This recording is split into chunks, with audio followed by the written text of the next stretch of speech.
Hey everybody, welcome and thank you so much for joining us. On today's episode of conventioNOT, we're talking gamers. Yep, people that play video games. So in order for me, the host, to have a somewhat coherent conversation about the topic, I had to bring some people along to help me, because I know nothing about video games. Chris Harris, Anna McDivitt, and Mike Dougherty were kind enough to join me today to hold my hand and walk me through this maze of what is now $100 billion annual industry. $100 billion. Yeah. Turns out, guys like Ryan and I, who don't really play any video games, we're the outliers. Stay tuned. I thought we had a really great conversation. I found it so interesting because really I'm trying to ask these three successful, outgoing, vibrant, normal adults how it is that they still play video games. How often, what kind of games they play. And wow, I learned a lot today. I laughed a lot today. I may have even been embarrassed a couple times. As usual, I hope we can maybe educate a little bit. Definitely hope to entertain. But if nothing else, possibly be a nice distraction. Stay tuned, everybody. We're talking gamers on conventioNOT.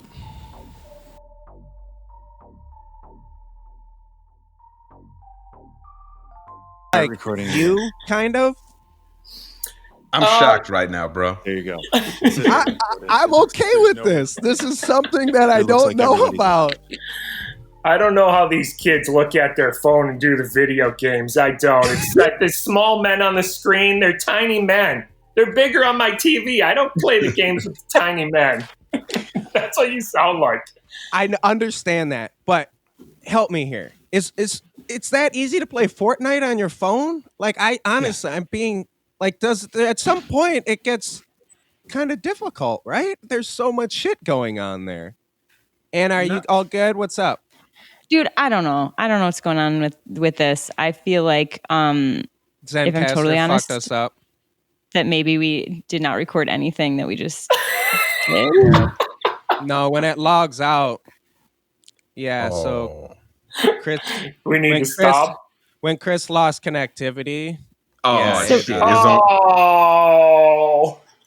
That's what it does. The Browns lose again. Yo, my internet. Man. You brought that Browns energy into this. That's what it was, man. Listen, Pittsburgh, we don't need to be talking shit about the Browns. Thank you. He started it. Now, wait, it still says recording in progress for me. So maybe we might have it. I mean, it took a couple minutes. In my experience, you can hope in one hand and shit in the other. And is there a way you can go check? Do you want to go check, or do you want to start again? I mean, we're recording now, so we're recording now. And Skrilla, that's not your fault, man. That shit happens. It's just I wish there was some redundancies or like some backup way to do this.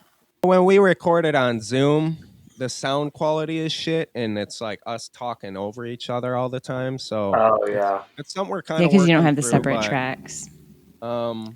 Yeah, it's a tough pill to swallow, but I mean, we're just talking about video games, you guys. I know this isn't like we're not solving anything. We're not curing any diseases. I'll gladly reintroduce you guys. I'll even step in that Switch puddle again. I mean, you'll never be able to create the magic of all of us ripping on you for not knowing the Switch and the Twitch. So I think that's a fair reintroduction. We're gonna try to talk about gamers on conventioNOT. So in order to do so, I've brought three guests that we've had on the show before that actually participate in gaming. Because as you'll see, I do not, and I have no idea what I'm talking about. But today we have with us on conventioNOT Chris Harris out of Cleveland, Anna McD from Atlanta, Georgia. Hi. And Mikey from Pittsburgh. Woo. Thank you so much, you guys. There's been, a couple hoops to jump through and obstacles to get us here today, but y'all are still smiling. We're talking about video games, but we're not here to talk about like all the data and all the numbers and all that shit. We're here to just talk about like these three normal, capable, competent, successful adults Wait till you hear how much they play video games, and hardly anyone even knows about it. Listen, no one said that they were going to admit the number of hours they've spent playing video games. There'll be some years where I'll play Madden, and I wish I didn't know on the screen where it comes up, where you can check how long you've been playing for, because I always then go to the awful spot of, wow, when I'm on my deathbed, and I would just wish for one more week. I usually dedicate a week of my life to Madden. Every Madden that comes out. At the end, I'll look back on it and be like, yeah, I've played this for 7 days. At least. I was going to say, that's it? Easy. I mean, at least a week. At least a week. But yeah, I've had some shameful numbers when you can actually see how long you've played a game for. It's gotten pretty bad before. Now, are you the type to get Madden every single year, or do you miss a couple years and pick it back up? So I didn't play last year, but it was only because the year before I played way too much. And I was like, I need a timeout. Like I need to do some other games, because I figured out that I was literally only buying Madden, and when I didn't have time to like explore these other games that people were talking about. So I took a break last year, but now, I mean, global pandemic happens. Everybody's sitting inside, not doing anything. I'm staring at Madden. They're like, it's weird, man. It's like a habit. It's like having a habit. I'm like, oh man, I quit Madden, but a new one's coming out. It looks right so there. Good. I see the commercials. It's like hyped by the trailer. Yeah. Yes. I'll go through phases like that too, though, where like I'll burn out on a game, or I'll be maybe spending a little bit too much time, especially during the whole pandemic summer of being underemployed and then also being, stuck inside. There were some days that I was like, I gotta like go outside and move my body today. Like, so what is that? What cues that self-realization? Like Mike, you mentioned there's like a ticker at the or something at Madden that will come up. Like Anna, I feel like you're disciplined enough to where you maybe like track it yourself. Like what is your like breaking point? It's when Carter yells at me. No, I'm just kidding. I was going to say, it might be a spouse. It may be like, usually when my husband is like, you haven't been outside in 3 days, that may do it. Yeah, it's usually because hey, Carter. What he's barking at. I know this is going to be on my audio track, so it's good. I like that contribution. Anyway, it's usually either because Ryan has said to me like, "Hey, do you want to like hang out?" Or like subtly. Yeah, like hinting like, "Hey, you have like a person in your life. Like maybe we could like do something. Like, do you want to go for a walk?"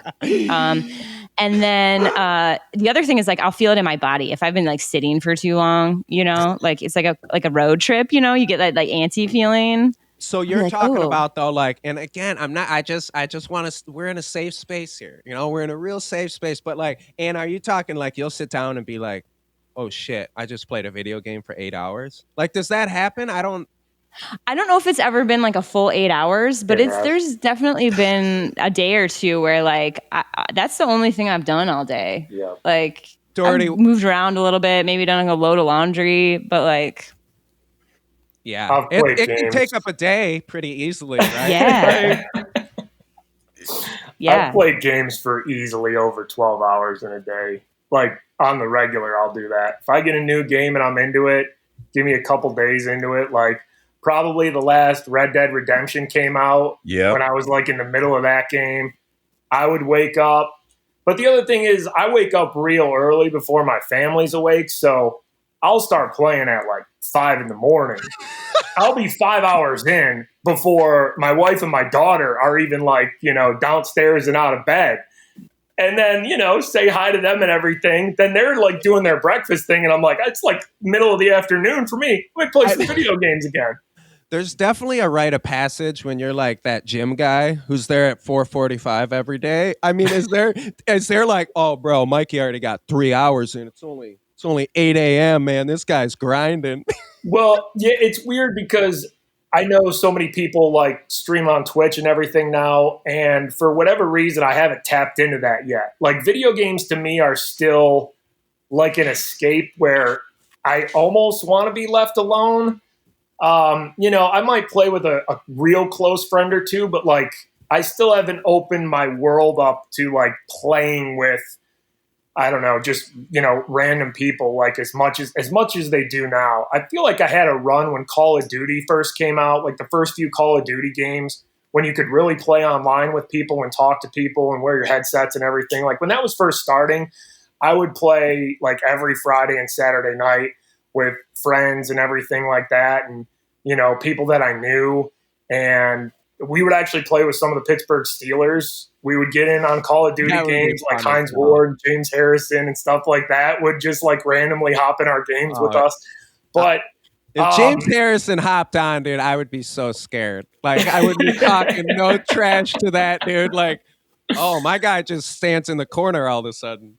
But it's weird because I think where gaming is now, so much of it is streaming, and you stream on Twitch and people watch you. You upload a video to YouTube, and for some reason, I just haven't tapped into that whole side of gaming yet. It's still almost just like an escape for me where I kind of want to just be left alone. Yeah. I don't fully understand the Twitch thing, like at all. I understand participating in gaming. I don't understand the interest in watching it, which we will get to that. But I'm curious, Skrilla, real quick before you tease me. You are such an active dude.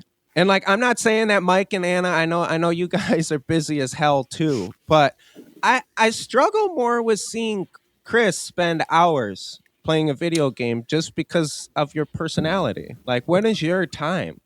I mean, usually it's a weekend. If I can sneak away for, 2 to 4 hours to basically just game. And you know what? Like Mikey said, just escape. I mean, that's really what it is to me. I usually like to game alone. There are a very few select people I will sort of play video games with, but for now it's just like a way to escape, And I want to talk about this Twitch thing. Well, I do too. I really do, and we will. Not just my ignorance with it, but the phenomenon that it is. But you're saying, like, for you, it's not something you pick up throughout the day, throughout the week. It's like you need a 2 to 4 hour chunk because you're just going to kind of zone out. Because that's how I think of it. It's like a movie. You know what I mean? Yeah. It fluctuates throughout the week. Some weeks I may game a little bit more. It just kind of depends on my mood, right? So if I have a new game, like I just picked up, Animal Crossing, and I can get lost in that game pretty easily.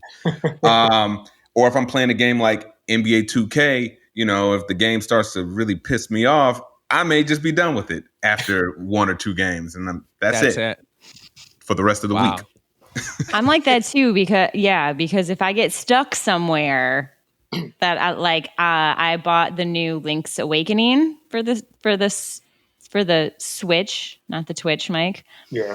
But I got stuck in Tail Cave, and I could not get past this stupid level, and so I just had to take a break from it. And is that like a new Zelda? Yeah. Yeah, I used to fuck with some Zelda. I bought it on her recommendation. You heard that keyword Link, and you're just like, wait a minute, this is from my childhood. That was the tiny man in the Zelda games. Link? Well, and that's about as social as I like love to your get. sort of video game ignorance. It's charming because so many people like our age, we grew up playing video games, like having sleepovers at our friend's house, playing video games like all weekend and different things like that. And now, we became adults, and it's weird because like I feel like our parents never grew up with video games. So people that are in their 30s, 40s, and even 50s now, like they grew up with video games. Like we're the first generation to have grown up with all these systems and Mario and going to Sega and then Super Nintendo and then Xbox and all the PlayStations. Like we're the first generation to grow up with video games. So you see kids now do so much, and they're just taking it to the next level with professional, esports teams and things like that. But really, we're like the first generation to grow up with video games. So when you think it would be weird for, 40-year-old dude to play video games all the time, and it's just like, that's like my hobby when I was growing up as a kid, and it makes me happy. That's why so many of us still just hang on to it, So the funny thing for me is that I didn't own a video game anything, like a console until after I was married. Wow. Whoa. Okay. That is because I had to ask. Like, I just assumed you guys all played, Nintendo and, Yeah. Super Nintendo. So, Anna, this was not a part of your childhood at all? Well, not really. So I had friends who would have, like a Nintendo, and that would be fun to play. Like I always liked playing Mario or like Duck Hunt or something, all those 8-bit games at friends' houses. But we were not a video game house. So, wow. And I always really liked playing Zelda because my cousin had a Game Boy. Shout out to Chris and Ben. But they had a Game Boy. And so when they would bring it to my grandma's house, that was my like glimpse of what that world was like. And I thought that Zelda was the coolest thing I had ever experienced because it had these puzzles and this storyline and this character development. And it was like reading a book, but without words, with pictures, which I really liked. And I mean, I like books too, but I'm very visual. So I liked seeing this world and knowing there was this whole story. Plus it was like a choose your own adventure game in a lot of ways. And I thought it was amazing. But Zelda enamored me differently than other games too. Yeah, like that was my I don't know why, but it was thing that got me into gaming. Yeah. I don't want to pretend it was deeper, but like for some reason, I thought it was way cooler as I got like into high school. I was obsessed with Zelda. And I also had a buddy, shout out Stoy. I had a buddy who was like a video game prodigy. Doherty, I don't know if you remember this. Do you remember playing a game called Chrono Trigger with him on Super Nintendo? Yeah. And you want to talk about like early sort of Twitch? I never played it. I would sit there and just watch him play. Like Dude, all day. No, and I would be cool with it. Like that's what Twitch is now. It's you watching your friends play video games. Bro, he beat Zelda with the wooden sword. with the wooden sword. That's like your first level. They make you get a better sword. I don't know if that's true or not. That seems like Al Bundy, Polk High School, 4 touchdowns in one game. Like that just gets bigger and bigger the older we get. That's fair to say that it's Al Bundy, Polk High. But I was there in college when he basically broke Tony Hawk. Like he found out a way to break the game and get scores that we used to go to frat parties and I'd be like, who's your boy? Yeah, bring him in here. My boy's coming in 5 minutes. He's going to fucking destroy you. And like, it was, dude, it would be that aggressive. It would be that aggressive. Like I'd be like, who's the best dude in here? And Stoy would score like 2 million points and the guy would have like 150,000. And I am so sad I didn't go to Michigan State with you guys now. You guys were just walking into frat parties being like, who wants Tony Hawk? Who wants that Tony Hawk? Everybody be like, what? We're drinking in here. We're playing Tony Hawk.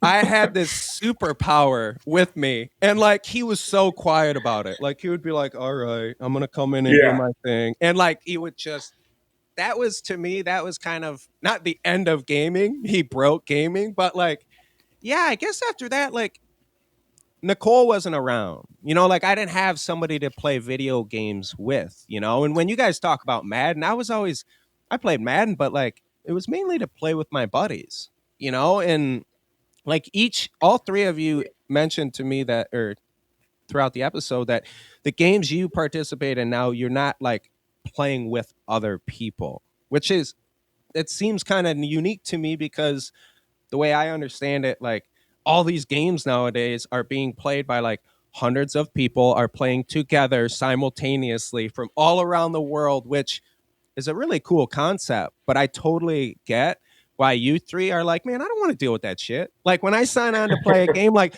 I don't need a 13-year-old like beating up on me and talking trash to me. Like I wouldn't want to participate in those arenas either.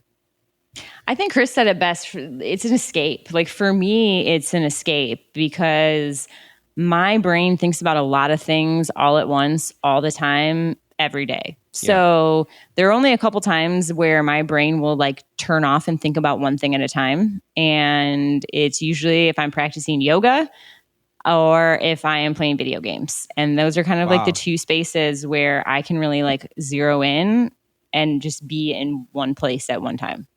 So how did you, Anna, discover that? I mean, because like you said, it was kind of a later in life. I mean, you just I started think that dabbling with it with and found it was in a, you know. Yeah, I think that with like we talked a little bit earlier about like devices and there being more accessible gaming on like phones and iPads and stuff like that. And Sure.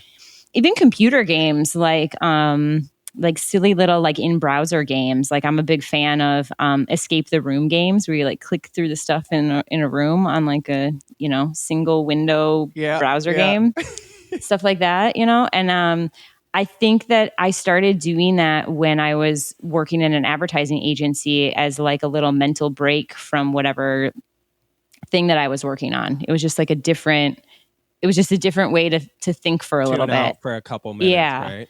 And then with, phones and then the iPad really made it a lot cooler to play games. I'm not as old as Mike, but I like a little bigger screen than my phone. Thank you. Thank Big you. games on. That's reasonable.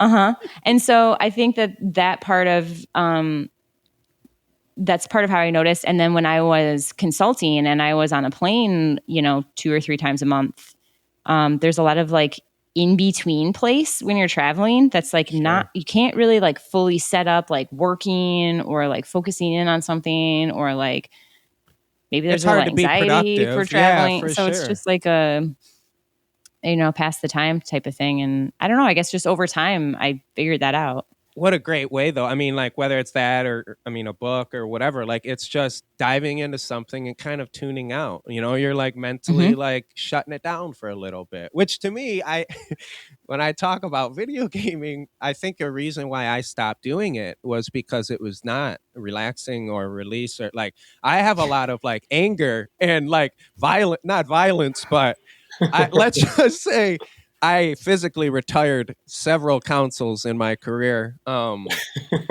like I said, it was about like playing a game against your buddies. So it was always real competitive and like you wanted to win. So it wasn't as much of I don't remember it being a release in that way. So you'd be awful on Fortnite jumping in with 100 strangers then. You would be bad news, man. Yeah. You would be just F-bombing like little kids left and right. You'd be breaking controllers. You would not be good in that environment. No Fortnite for you, banned. I agree. I have no doubt.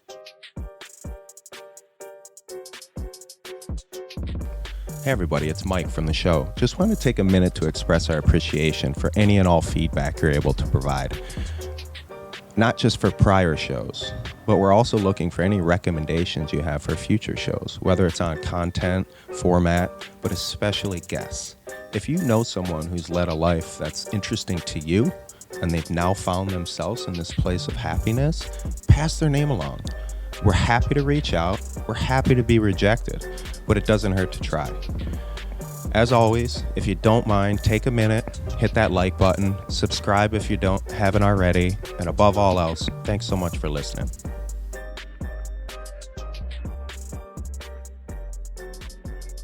These guys are going to make fun of me because earlier we were talking about these two things. One word is switch, the other one is twitch. All right. I don't know what the hell those things mean. I try to pretend I knew what I was talking about. I mistook one for the other. Now I'm the dumbest person that ever talked about gaming. What we're going to talk about for a moment is something called Twitch. Twitch? Sure. Twitch, which to my knowledge is basically like YouTube or some other channel, but just where like people are playing video games. And the live streaming video games. Yeah, it's not really that complex. Sorry, I don't mean to make it sound that confusing, but like I want it to be very clear to anyone listening that this is a TV channel that you turn on and it's just other people playing video games. So if you're like me, you don't understand why anyone would go to that channel, but we're not going to talk about that or question that. Here, I want to jump in here because the idea of Twitch, I think, sounds kind of crazy if you just think about it, right? Yeah, you're like, well, why would you want to watch someone play video games? But I actually can relate to that concept because my first experience really with a home console, like a Nintendo or even Atari, was watching other kids and like my family members play video games. Like my cousin, I would just love to sit and watch him play video games. It got to the point where I didn't even want to play. I didn't even want to turn. I just wanted to like cheer him on as he would beat like Mario and Mike Tyson's Punch Out and all these games. And, you know, when Twitch came out, I found myself just like tuning in and just watching someone play through Resident Evil. And I'm like, yo, I would never play this game like on my own. So I want to watch somebody else because I'm curious to see what happens. And I get it. I mean, don't get me wrong. I have watched a lot of friggin' Final Fantasy. I've watched a lot of hours of video games, but admittedly, it was because I didn't have a choice or I was waiting to play my turn. But it's not that I completely don't understand it. It's that I'm blown away by its popularity. Like I get that like some people, but holy shit is it big. And I don't know about watching Final Fantasy though. That's not really high up there on the Twitch list there.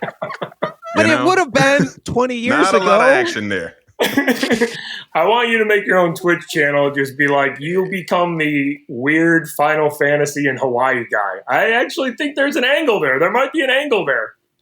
There's always a niche for somebody. With this many people in the gaming market, there's going to be somebody else, at least one person.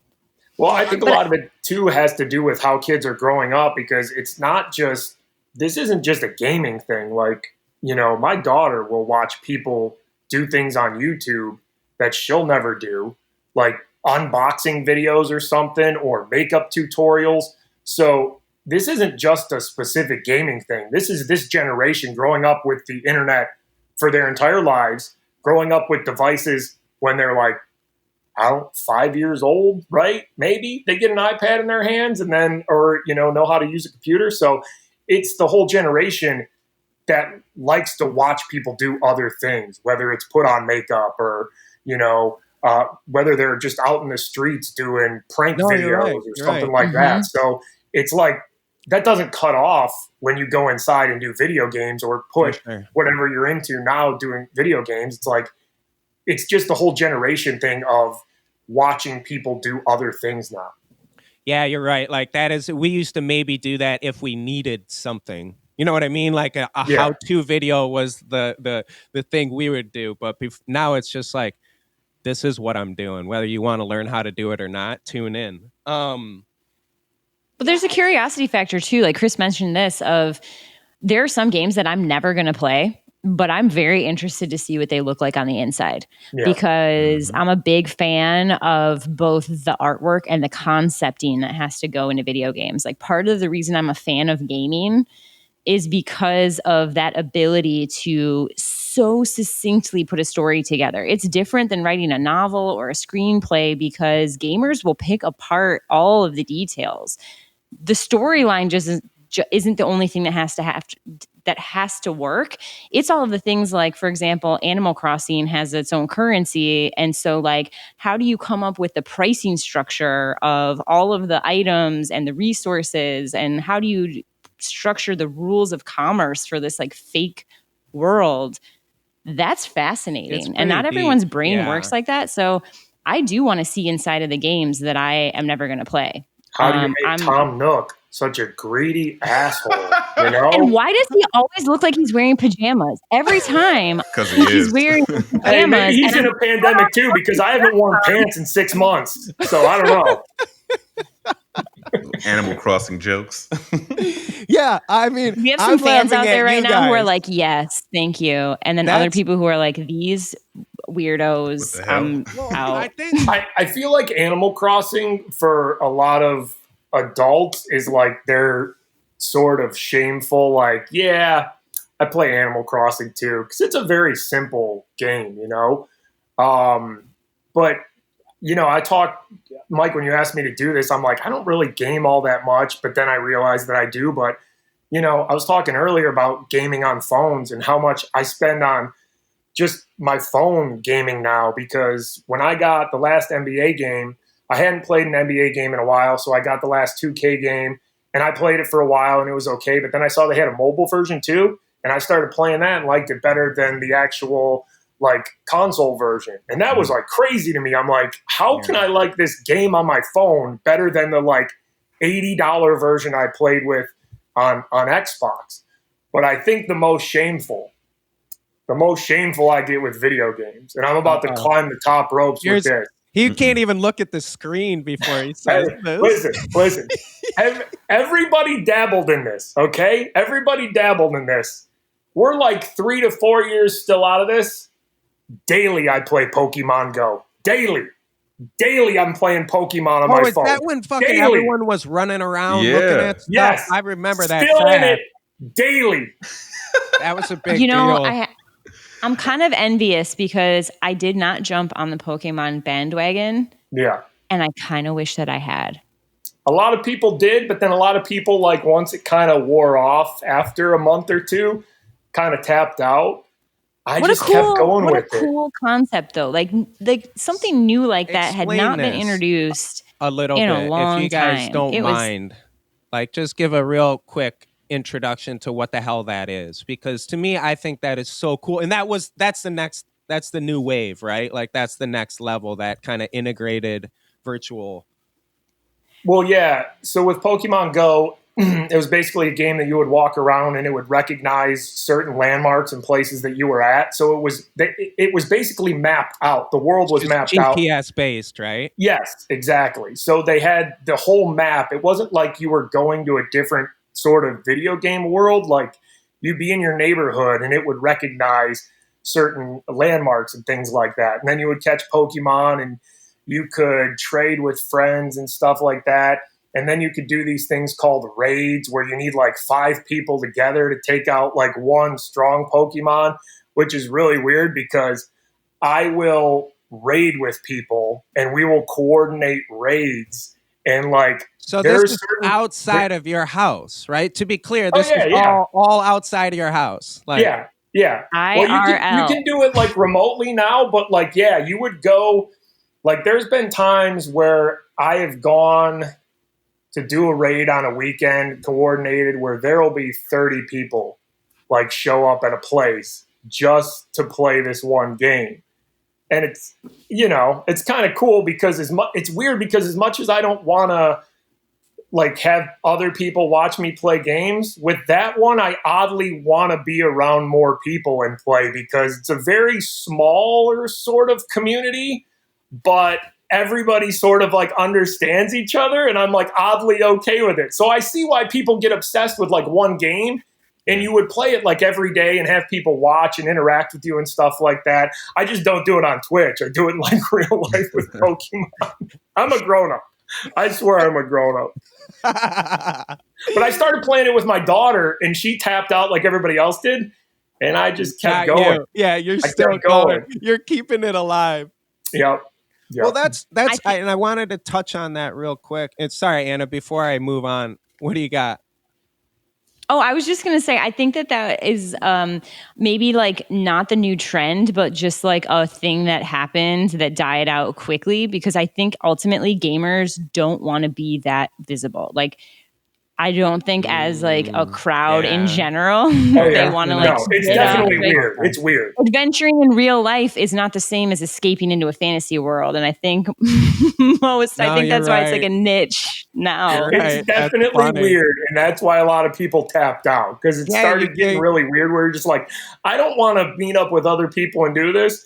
Listen, that's why I was ashamed, but I wanted to be completely honest with everybody, and I didn't want to hide it. We appreciate it. Like borders on LARPing. I said, you guys know what that is? That I do. And I've been thinking of that the whole time. He's talking about meeting up with this other dudes in their knights costumes in a forest and chasing around. Oh my God, I'm a LARPer. Yeah, you are, bro. You are. And like, it's cool. It's cool. It's cool to I'm be a cool LARPer. with it. Like, dude, listen, I will fly my weird flag until, I'm dead and gone because it makes me happy. And I've had fun experiences too. And the other weird thing too is like in Pittsburgh, I do a radio show. So a lot of people know who I am. And when I show up to play Pokemon with people who like know me, but don't know I play, it like blows their mind. They're like, "What are you doing?" And I'm like level 40. Like, what do you think I'm doing? We're raiding here.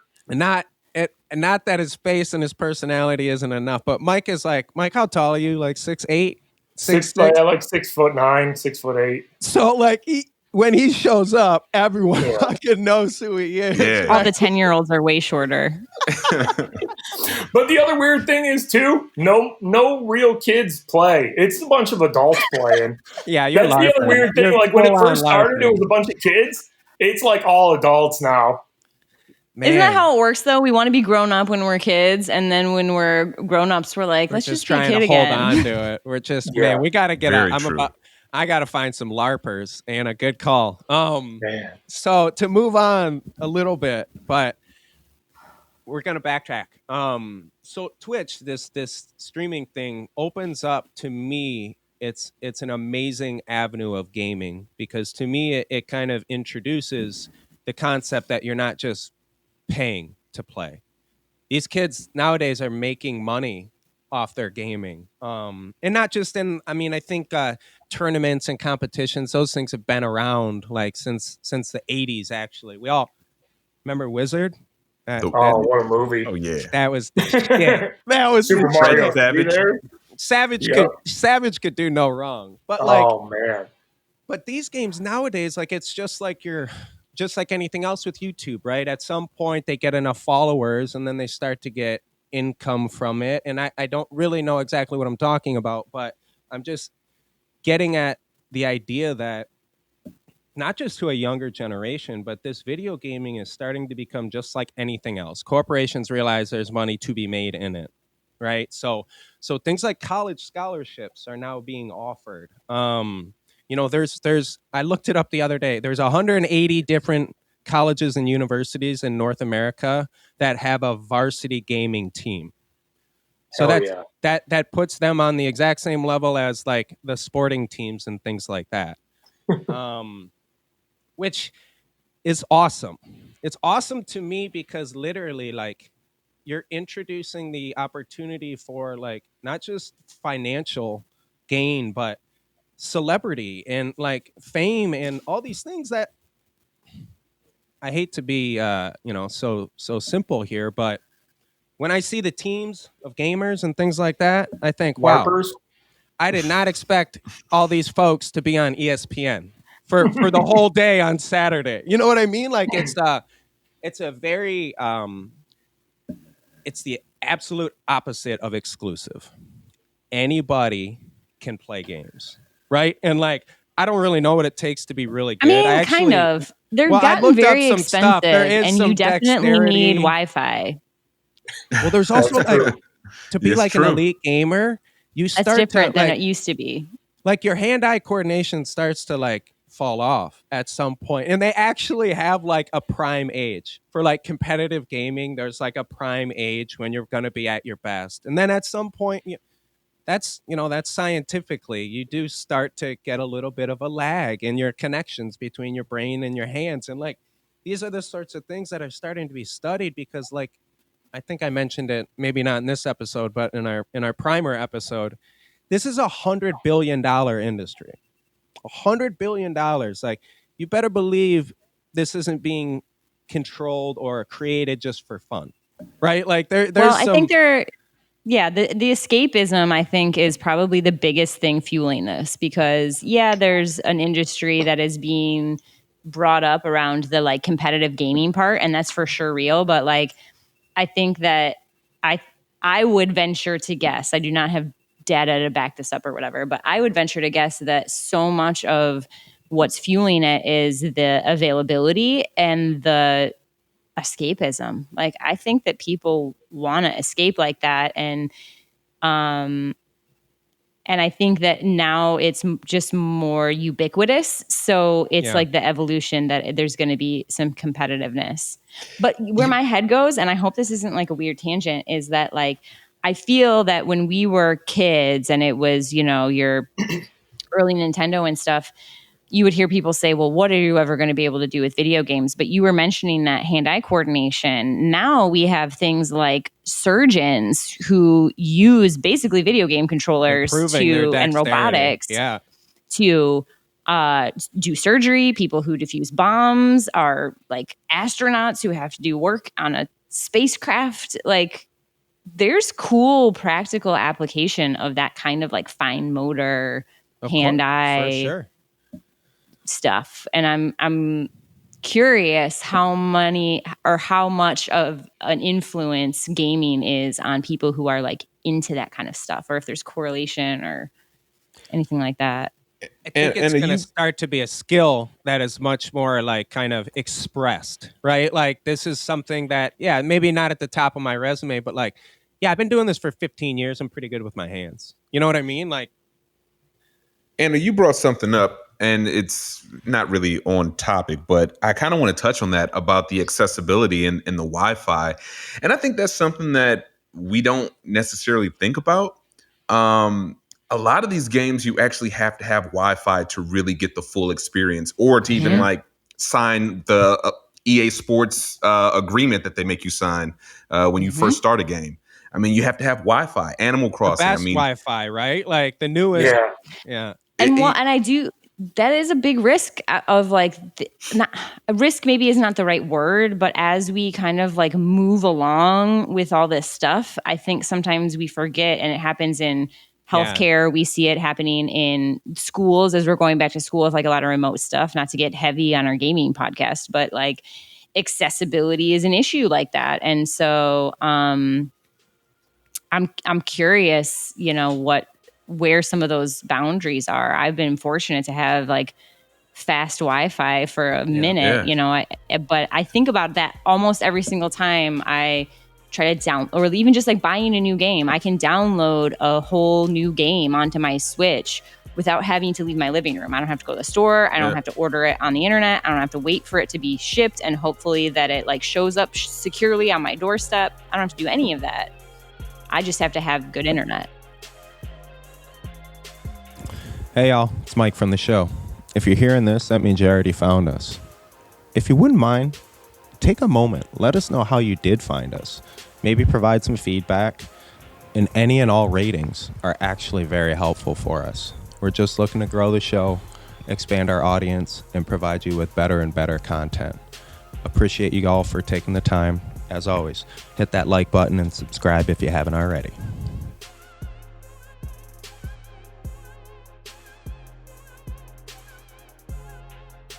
Think about that initial investment. New system comes out, right? Everybody wants to get it. Think about how much money we actually pour into that. I mean, we could take the Nintendo Switch, right? So that was what, $300? I think when it came out, maybe it was more. Yeah, $350. But then you want to get another controller, right? So that's another add-on. You got to get usually two games. I think it's probably a good number that most people like to start with. Yeah. What's so special about the Switch? Like, did that kind of introduce something new? This is an old man question. Yep. How new is the Switch? Is this 5 years old? All right, hold on. Let's save them now. Questions, man. I'm trying to find mine. Mine's like around here somewhere. I mean, what was unique about the Switch is it's a home console that actually doubles as a portable console as well. So you can actually hook it up to your TV, but then you could take it with you on the go. That was sort of like the big selling point. So what do you mean you can take it with you on the go? Like you can log into that, or you actually the physical console? Like you physically just lift up the, I don't know what to call it. It's like it looks like almost like a enhanced Game Boy. A charging dock almost. There, Anna's got hers right here. So it's like so then the controllers come off the side of it and everything, and you can take it anywhere you want to go. But like that's, I think what Switch and Nintendo introduced is just like you can play it at home, and then if you want to continue your game, but you're going on like a car ride or something like that, you pull it out, put the controllers on the side of it, and basically it's like a mobile game at that point. But it's like the same exact game, sort of same quality and everything like that. And I think that's probably where you're going to get like Xbox and PlayStation, because they've tried to do, I feel like, I think there was a PSP at one point where it was kind of like that concept, but it was like a whole different console, and people don't want that. Like, people want, I feel like, to be able to take their game and play their game wherever you can go. Because I know, like, even when Samsung's introducing like a new phone, there's like an Xbox, like a feature where you can connect your Xbox controller and continue your game and everything. So a lot of these game consoles, as much time as we all spend on video games and stuff, they're going to want to start just being around whenever, I mean, as much as mobile gaming makes and stuff too, they want to take away from mobile gaming, and they want you to be playing Xbox or PlayStation all the time. They want you to be playing Nintendo Switch all the time. They don't even want you to start playing weird games on your phone like Pokemon Go and being LARPing out there and stuff like that. Like, Xbox wants me LARPing out there for them, getting my LARPing money. Well, and that's it, right? Like, they want to make you as comfortable and dependent on not just the console, but the like ergonomics of how that feels, the whole in your user hands, experience, right? Like, exactly. It's very Apple-esque, where like all I need is my Nintendo Switch device, and I know that also the name brand accessories are going to work better than any sort of secondary off-brand, because Nintendo is going to make it work. And I know that if I spend it's not always little, but the extra money on the Nintendo accessory versus the like knockoff or the third party, it's just gonna work. And so it's like I bought this console over anything else for the portability, but also for the same reason that I'm an Apple customer. Like, the user experience is going to work seamlessly, and it's not going to be broken, and it's going to work when I want it to work every single time. Well, on that note, and you guys help me out here, but something has recently occurred involving, is it Apple and Fortnite? Or like, isn't there some like, there's some beef going on right now? Is it the Apple Store in Fortnite? I know. Do any of you guys play Fortnite or no? I don't know about this. I don't. No, I don't. But there's something with Apple and basically some other company about Fortnite being Epic, like this company named Epic owns created Fortnite, whatever. Yep. And you typically everything you get it through the store at a fixed store price, the App Store. Well, the Epic people basically circumvented the App Store and made it available to Fortnite users at a reduced price. And the App Store just said, all right, fuck you, you're done. And eliminated it. So like, there's this crazy, and I don't know, because you guys don't play this particular game. I don't think it's a big deal, but my understanding is a lot of people do play that game. And it's like just the first kind of, I don't know, maybe it's the last, I don't know, but either the nail in the coffin or the first step, and like very much taking away some of the monopoly that things, well, I don't know, maybe that's just my opinion, but taking away the monopoly that some of these like distributors have on apps, just like this, game Fortnite. So I think that literally happened within the past couple of weeks. I saw a commercial the other day. It was super heavy and like dramatic. And at the end I was like, wait, this is about fucking video games? I thought this was a pandemic commercial, man. Like, I thought the sky was falling. I think that's what happens though when an industry that is for entertainment and pleasure and does not contribute to like our life and death, it has billions of dollars around it. Is that then people forget that this is supposed to be something that brings like pleasure to people, that like whether it's something that's social for you or it's an escape for you, it's like video games are supposed to be fucking fun. Like if you're getting too wrapped up around it, you're not going outside for days on end. Like you're like mad to like an unreasonable point because something happened in your like made up world. Yeah. You missed the point. We got to check in a little bit. It's crazy though, because something that becomes that big, right? Like 100. What do you do when you're junior, high school age kid won't come out of the basement for days, but then they're like, I'm this far away from a scholarship. It's like, oh shit. Like, well, there's they were out there if they were grinding in the weight room or out there, like, you know, practicing their instrument with that sort of diligence, as a parent, you're like, well, they seem disciplined.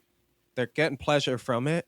And they may actually have a future in it. That third one is the worst one, because when we were kids, none of us could say, like, I'm gonna alone, throw Dad. something out there. This might be unpopular, but I'm just gonna say it. I don't think that we can equate video game competition to like athletics and music and art and stuff like that. And I say this because if you are pinning your entire future on something that is entirely dependent on something else, meaning the success of like a software company, for example. I have no stake if I'm a gamer that's counting on a scholarship. I don't have any control if like Fortnite tomorrow has some scandal, has some financial collapse, and is like the game is just no longer supported, doesn't exist. Video games don't exist. Wi-Fi is gone forever. Things like athletics and music and art and like complex academic thinking, I think, are things that are timeless. Like you're never gonna. You might not have a basketball from time to time, but you still have a body. So like, I think that there is a distinction between some of the things that like are things that you sort of own as a human being and things that you can like access as a human being. And I think video games is something that we access as a human being, not something that we like own as a human being. But to your point, here's another thing. Going through this whole global pandemic, I mean, we still don't really know if sports are going to be okay, how much franchises are going to be worth and stuff like that. True. Video games seem to be doing real fine right now, especially since so many people are inside. And the weird thing, I know here in Pittsburgh, like the Pittsburgh Steelers, one of the biggest franchises in the NFL, they're part of the esports team here in Pittsburgh. Like they own a stake in it. Wiz Khalifa, like the biggest rapper out of Pittsburgh, he's got a stake in it. So they all have their hand in like the local esports team here, the Pittsburgh Knights. And they have like their own sponsorships and the players on their teams. They have jerseys and stuff with their names on it. And like they have the affiliation. And if you have an affiliation in Pittsburgh with Wiz Khalifa and the Pittsburgh Steelers, you're serious. You're doing something right. So, but I get what you're saying about how, you know, you'll always be able to go out and shoot a basketball. But I think one thing we've seen, especially during this pandemic, is like the business side of it, though. As much as we think like sports and franchises are too big to fail, I think this made us realize like maybe, you know, what do we do if we can't have fans at games for 2 or 3 years or something like that? Like sports are going to look a lot different. Mm-hmm. Whereas gaming and e-gaming and watching Twitch streams and stuff like that, that seems to be pretty steady right now and definitely not something that people are doing less of or an industry that looks like it's even, you know, in danger. Yeah. That's a good point. Don't get me wrong. Like I think probably we all agree with you, Anna. Like I wouldn't equate them. I would just have them in the same conversation as things that, like I mentioned, between the discipline and the dedication just to participate in something. You know what I mean? Like that's more so what I meant. Not like clearly I'm obsessed with sports. All I ever do is watch sports. I don't even know what video games have come out, right? So like, yeah, it's not the same thing in my eyes either, but listen, my Pokemon Go account is more impressive of anything than I did in high school basketball. I'll tell you that right now. And we didn't even scratch the surface on like being the people that design these games. You know, we talked about being fans of them, but then there's that whole other world of like, you know, who builds them and who creates them and who gets these things produced and funded. It is. Like it's a whole other podcast. No, that's what I mean. Like we just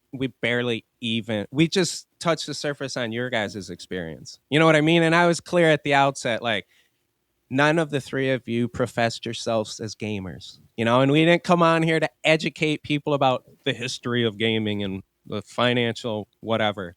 we just wanted to talk to you guys. And We did give you a history lesson on the Switch, though, and Twitch. y'all Very true. brought me up to speed. Yeah.